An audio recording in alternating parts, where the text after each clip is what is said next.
It's 2020, and that means another season of the Free Play Podcast. We're still here, so don't worry, but we are also trying a few new things, so buckle up and enjoy the ride.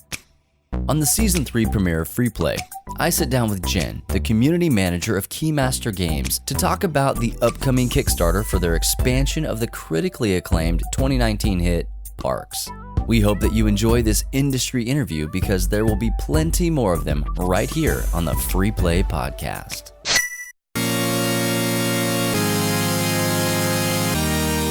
You are listening to the Free Play Podcast with Bubba Stallcup, Matt Warmbier, and Kate Katawaki, part of the Love Thy Nerd podcast network.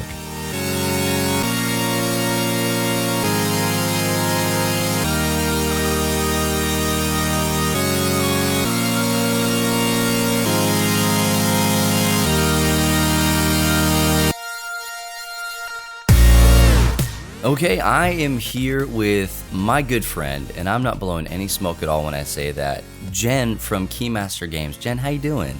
I'm great. How are you, Bubba? I miss you so much. All the time. Every day.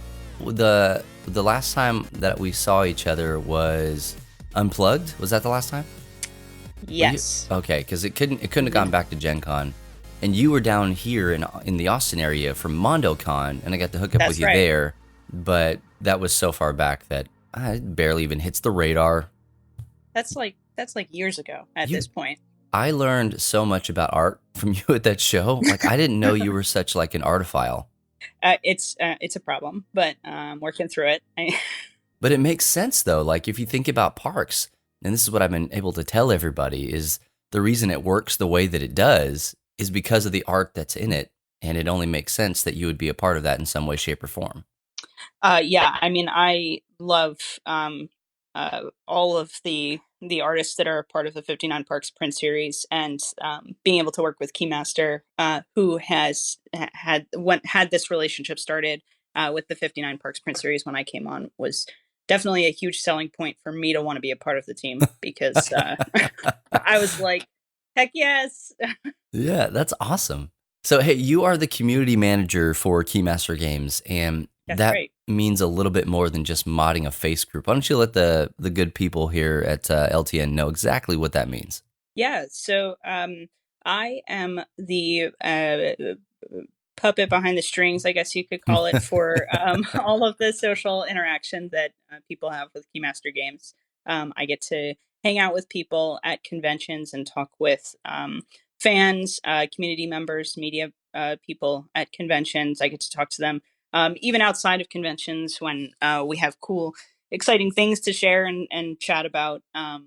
We do, I'm part of doing the development of what you hear about when you hear about games, and I get to be a part of the development of the projects that are coming out of Keymaster Games, which is incredibly exciting for me to be able to be creative, not just consumer facing, but also behind the scenes with actual game development, which is a skill that I'm excited to flex a little bit as well. Yeah. Don't flex on me, bro. Okay, with your game development skills. I'll keep it low. But this is kind of it's all the way a big deal, because you have been a part of the industry for quite a bit, not just with Keymaster, but you actually used to own a game store. We can talk about that for a little bit.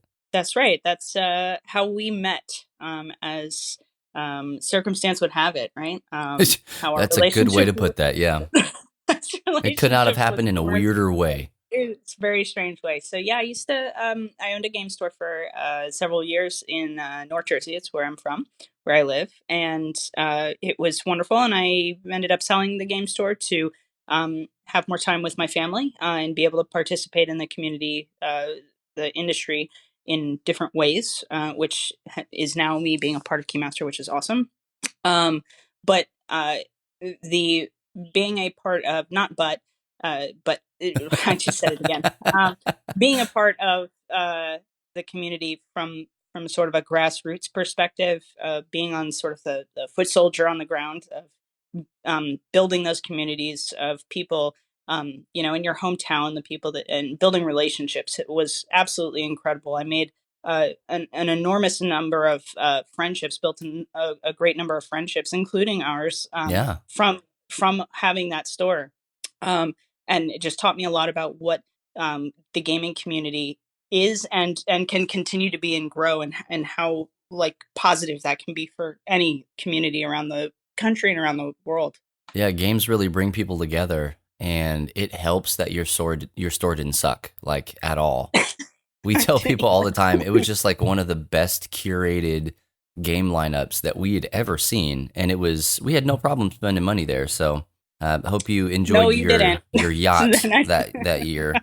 Um, We did, yeah. well, hey, let's talk about the hotness right now. Let's talk about parks. Yeah. We can't shut up about parks, and I make no apologies about that. I like to tell everybody that it's my second favorite game of all time, and it's not fair to Wow. you that Beasts of Balance exists. So don't worry about It's that. Like, it's, it's just not your fault. it's But true. if that game did not exist, then parks would be at the top of that. And I don't care how fanboy or anything like that it sounds, because it's true. It's one of those games that I can pull out and I can get to the table, and by the end of it, 3 or 4 people are going to ask me, whether they were playing the game or not, hey, how do I buy this game? How do I get a hold of it? So why don't you answer that question right now? Like, how would somebody get a hold of the base game of Parks? Because it's kind of hard to get right now. It is. So one, thank you for your kind words about Forks. It's the least I could do. We Yeah. we totally understand about Beasts of Balance. I mean, that's such an incredible tactile experience. It's hard not to be in love with that game too. Uh, so Parks has done incredibly well for us, and we're so excited that it's sold through over the holidays. And that just means that we're making more, and we are hard at work making more as we speak. Um, People can, in the United States at least, pick up Parks still. There's still some copies available at Barnes and Noble. Mm. Um, uh, Local hobby stores are sold out. Just all of the copies that were in distribution. Local game stores did an incredible job of showing people through the holidays and selling through. And so we have a pre-order currently live on our store, our web store, Keymaster.Games, where people can pre-order it, the base game for delivery in late April or early May, most likely early May. And then the base game will actually be available through our Kickstarter, which is February 4th, for the expansion. So it'll be something you can pick up alongside the Parks expansion, and the new game that we just announced, Parks Memories. Okay. Hey, here we go. Okay, now we're getting Here into we go.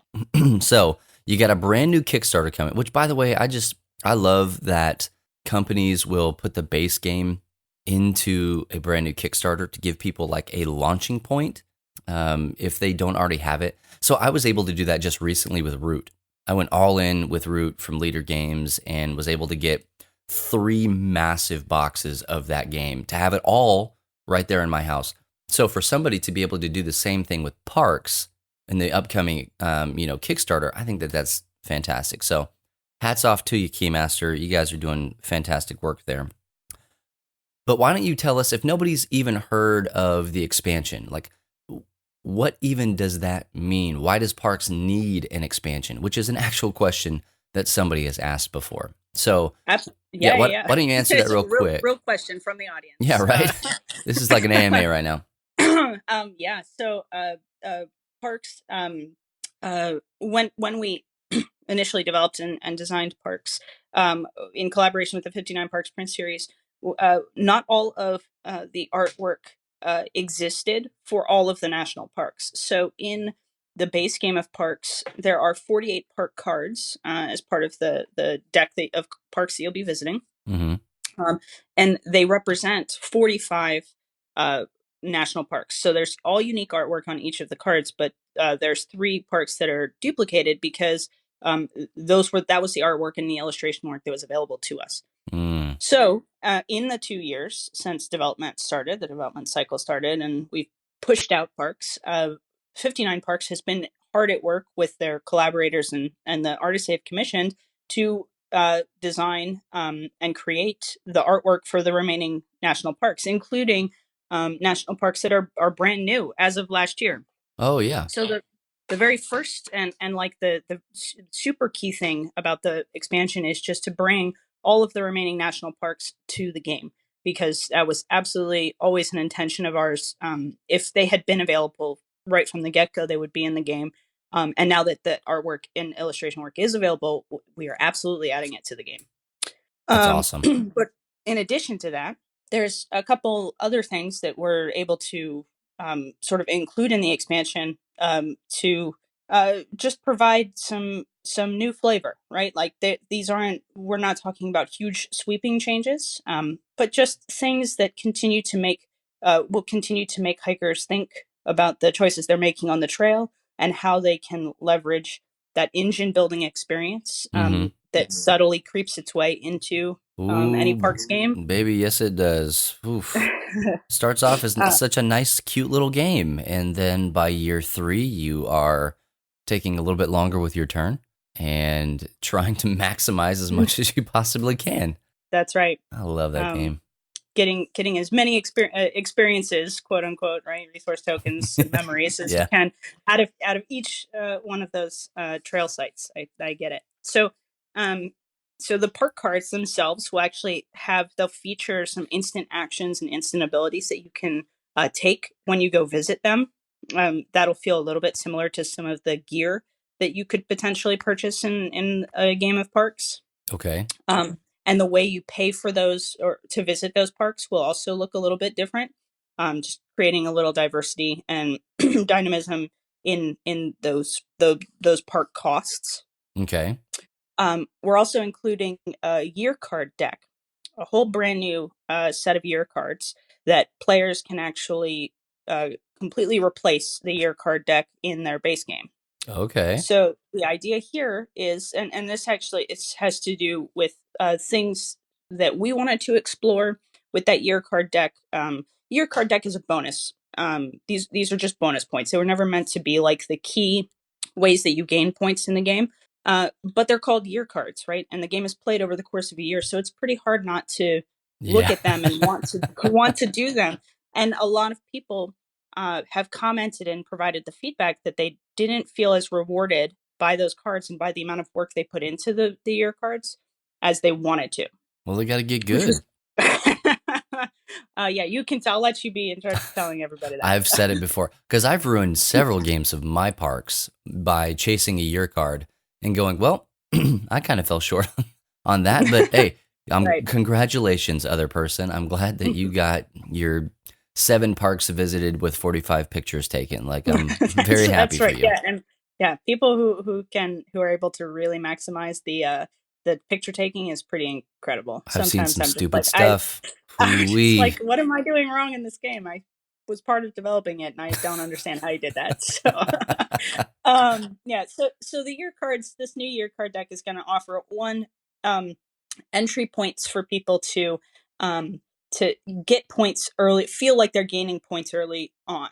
The cards will be things like get 1 point for X, 1 point per X, with theoretically no maximum threshold for the amount of points. Okay. There are some physical limitations to that. Like one is points per resources you have in front of you. Of course, max 12. Yeah. You can't have more than 12 resources in front of you. So there's like a maximum point that you can get there, but it's like that amounts to, I think, like 6 points. And so that value is way higher than any points people were getting in year cards before. Yeah. And it's in fact double. And not only that, but there's going to be ways for players to gain more than 1 year card. Okay. At sort of these different intervals in gameplay, if players want to engage with extra year cards as a way to seek out like points that maybe they'll be able to kind of stumble upon because of engines that they've built, or they're able to gain easy access to because they have this established engine. So we're really excited to see how people kind of like break out of like those help players break out of the mold and also feel more rewarded right from the get-go. Well, I am very interested in that. Being able to collect more like end game goals, hidden achievements and stuff. You're just a collector of more. I'm here for that. Oh yeah, so more is more. That's more. That's just the way it works. That's exactly. Well, let's talk a little bit about Parks Memories, because that's Sure. something that at the time of this recording, you an hour and a half ago just announced on the Parks board game Facebook group. Which, if you guys aren't a Hmm. part of that, just go look for it. It's Parks board game, and we'll have the info in the show notes. But if you're interested in parks at all, go be a part of that. People are asking questions. Jen and other people are chiming in to answer those questions, and you can see how other people are playing the game and get some strategies and just really be a part of a thriving community around this growing series of games. We're going to find out here in just a second with Parks Memories. So Yeah. go ahead and talk to us about Yeah. that. Well, thanks for the shout out about the Facebook group. It is a just a note, like, it is a closed group. But please, just request the access, and I'm right there, and I accept people. Make sure I'm on top of that all day long. Hey, I think that they get that. The Love Thy Nerd community is a closed group, but it's about the easiest thing in the world to get into. So they Just have to understand. be a good person. Yeah. Well, that's even, yeah, we'll let anybody in. So there's a little bit more limitations in the Parks group. Yeah. That's right. So Parks Memories. Yeah, so Parks Memories is a game designed by Kyle Key, who's the founder of Keymaster Games. Okay. All right. It is Control is also kind of co-designed from him. So the very first game that Keymaster put out. So this is we're excited to be putting out more designs from, like, the ideas that are inside of the Keymaster team too. But Memories is a strategic matching game. Uh, you can play it 2+ players. When you can play 2-3 players, where it's totally versus. At higher player counts, you can play in teams. It's very flexible into, like, larger groups to be able to do that team play, and easily kind of, like, leverages itself towards that same feeling, kind of party feeling that Codenames has. Okay. We think the gameplay is super simple. There's the artwork of the 59 Parks print series is on a set of tiles. The tiles get shuffled up and put into stacks, and then they are spread out face down to make a tableau in the center of the table that players will be flipping to reveal to try to find matching sets or pairs of national parks. The player or group or team that gets 3 sets of national parks first wins the game. But it's not. So it sounds like this is, yep, classic memory, or like, yep, basically Right. sounds like a game that already exists. Awesome. It's not. So there's, on this tableau, you flip over these tiles, these national parks reveal themselves, and there's resources on them. And players look at the resources, and if they create matches in those resources, they activate player abilities. You flip over those player tokens. So players will each have little tokens in front of them to represent, and you activate those tokens so they're ready to be used. Okay. And these are abilities that allow you to manipulate things that are happening on the board, allow you to manipulate the tiles that you're grabbing and placing in front of you, allow you to manipulate how the board is refilling, all kinds of different tricks. So you take one of the tiles you've revealed, you put it in front of you, and then you have to reveal a new tile so that the board fills up, and people start to this is where, people are already trying to remember where things are and what gets revealed, and you're having to balance remembering the parks as they come out and the resources as they come out, because if you let a player take advantage of those resource abilities, and you're not getting any of them, that can be really detrimental to your game. And then the last thing you do is, the game includes a hiker totem. We'll call it. It's going to be a nice thick sculpt, chunky piece that you put down on the board on one of the 2 tiles that you've revealed, so that tile becomes inaccessible to the next player who's taking a turn. So there's this. The board starts to get limited and manipulated in ways where you're seeing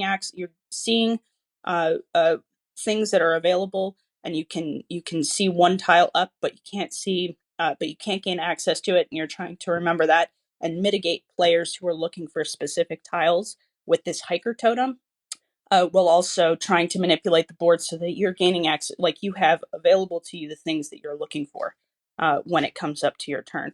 And the game, it's as simple as that, right? So the game, like, your turn goes very quickly. The play is very quick. It's like a 20-minute to 30-minute game, depending on if you're playing in 2 or 3 players, like Sure. if the group is in 2s or 3s. But you instantly come away without fail, and I've played it with several different people now, who instantly pull away, and they're just like, I think we got to do that one more time. And they're just like, let's just do it one more time. Now like, I get okay, it. Now okay, it's I going to see be what happened. fair. Yeah. I see where I went wrong.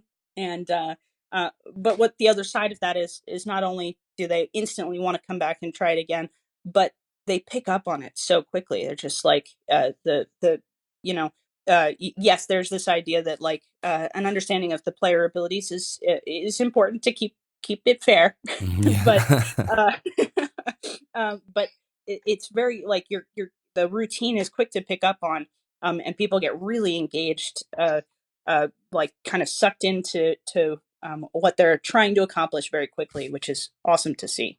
So you were mentioning that it's a matching game. So in and of itself, if you stripped away all the abilities and the totems and all that stuff, it's a scalable game. Like I could play it at home with my 4-year-old, and I could also play it at a game night with my strategic buddies that want Yeah, a little bit more from a game than just matching.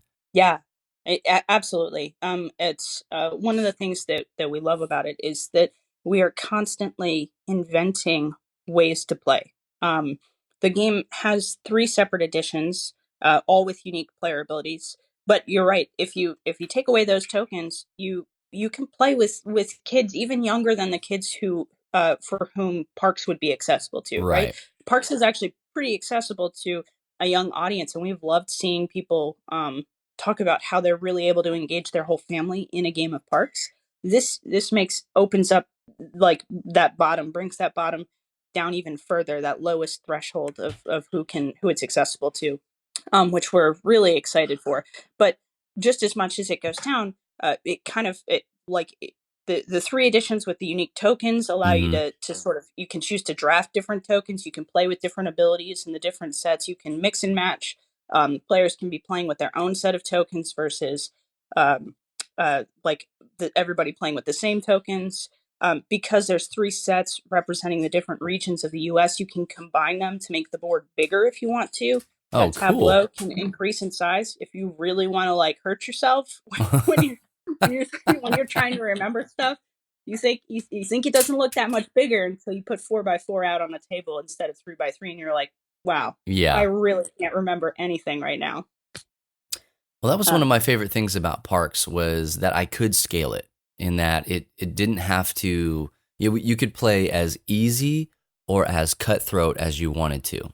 mhm. But I like to tell people like, hey, if you're playing Parks, and this is actually what when we were working the booth, Matt and I were working the booth at PAX Unplugged, we told people, we said, hey, if you get mad playing this game, there is something else going on in your life. And maybe settle that before you bring it to the table because it will manifest. But, you can play it really nice and really easy, or Mhm. you can play it ultra strategic and maximize your engine building and do all sorts of stuff.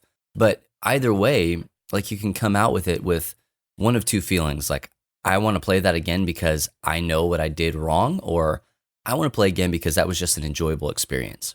Very few Mhm. times have I been playing with somebody and they said, okay, well, that was a good game for you. But whatever. It's like just about everybody I've played it with has said, oh, I love this. Where do I buy this game?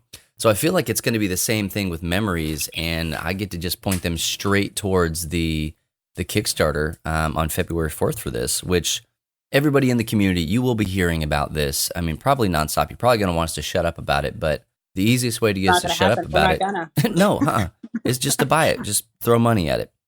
So I'm going to guess all this is going to be bundled together in some pledge level. Is that That's correct? right. Okay. Yeah, yeah. Anybody visiting the Kickstarter will be able to, they'll be able to get in at, if they're just looking for the expansion, if they want the base game and the expansion, if they'd like, if they just want memories, if they like, it's a Yeah. set of 3. But if you just want one of them, that's totally fine. Memories can be played. You can grab one of the sets. You can pick your favorite one, whether you like Mountain. Oh my gosh, that's adorable. Yes. A little kitty cat in the background. It got locked in my room here. So if you just want one of the memory, and my cat is like making a throw up noise behind me, so that's totally fine. She must have heard. Yeah, this one. I got you. Like one copy of Parks, or of Memories, or all three, or all of it together. It's all of those will be options for anyone over there. And we won't ask about pricing or anything because I'm sure you guys are still shoring up just a little bit of all those details. But depending on when you're actually listening to this podcast, it's probably live. Let's just go ahead and put it out there. You can look at the calendar and decide if it's February 4th or not, and then you'll be able to see that. But we'll have all the information, and like you can probably just go to keymaster.games to get more information. And I'm going to guess you guys are going to have a link straight to the Kickstarter on there and all sorts of stuff. So it's really, really simple. So be sure to be on the lookout for that Kickstarter. Again, February the 4th. That's Parks Nightfall, the new expansion, and the 3 new standalone strategic matching games, Parks Memories, which look gorgeous, by the way, obviously because they have the same art that Parks has. And so you can look forward to that. So, hey, you are going to be at some shows coming up here pretty quick. Like in the next few days, you guys are going to Tantrum Con. Yeah. Yeah. So this probably won't air by the time you guys actually even come back from Tantrum Con. But hey, if you saw him at Tantrum Con. Right. If we saw you at Tantrum Con, awesome. Thank you. It was great to see you. Retroactive wave. Then there is might be at Origins, maybe. That's right. Yeah, we're still locking down all of our conventions for this year. Origins is a definite maybe for us. Gen Con, 100%. Definite, yeah. You can't miss the big 2. Like, that's just nail in the coffin. So that's right. Well, we will be at Gen Con, and also we will be at PAX Unplugged. So if you guys come with us on a trip to either of those conventions, you will most definitely see Jen and the rest of the Keymaster gang there, depending on who all ends up making it. It's usually a smattering of people from Keymaster that are at either of those shows. But I'd love to sit down and introduce you to my friend Jen and let you get to know them and play a wonderful game if you've not already done it. By then, you get to play all of it because you'll probably have the demo copies there and all sorts of stuff. So, yeah. So, hey, Jen, thank you so much for sitting down with us and spending a little bit of your day just talking about Parks and these things that you love. And hopefully our people spend fat stacks on your games. That's the hope. Absolutely. It's always great to chat with you, Bubba, anytime. All right, Jen. Hey, thanks for hanging out with us. Well, thanks for joining us for that wonderful interview with Jen from Keymaster Games. And that'll do it for episode 75, the season 3 premiere of the Free Play podcast. Be sure to check us out on Apple Podcasts, Spotify, Stitcher, Google Play, YouTube, and radio.com. Also, anywhere else that you can find an RSS feed or podcasts. And if you can't find us where you listen to podcasts, just let me know by sending me an email, bubba@lovethynerd.com. If you're not already a part of the Love Thy Nerd Facebook group, just do it. Make it one of your life goals to change that today. Simply go over to Facebook and search for Love Thy Nerd Community. It's a simple one-step process. All you have to do is answer the question, "What's up, nerd?" and we will let you in and you'll be a part of all of the wonderful memes and messages that we have. You can also find Love Thy Nerd on Facebook, Instagram, and Twitter @LoveThyNerd. Also, be sure to follow Free Play Podcast on Twitter @FreePlayPodcast. And last but not least, please make sure to make your way all the way over to lovethynerd.com for all of the wonderful articles, podcasts, and shows that we have to offer.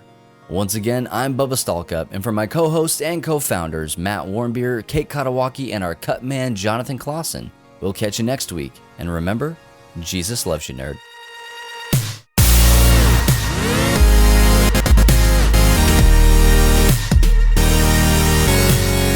You have been listening to the Free Play Podcast with Bubba Stallcup, Matt Warmbier, and Kate Katawaki, part of the Love Thy Nerd Podcast Network. Be sure to rate and review the show and share on all the social media.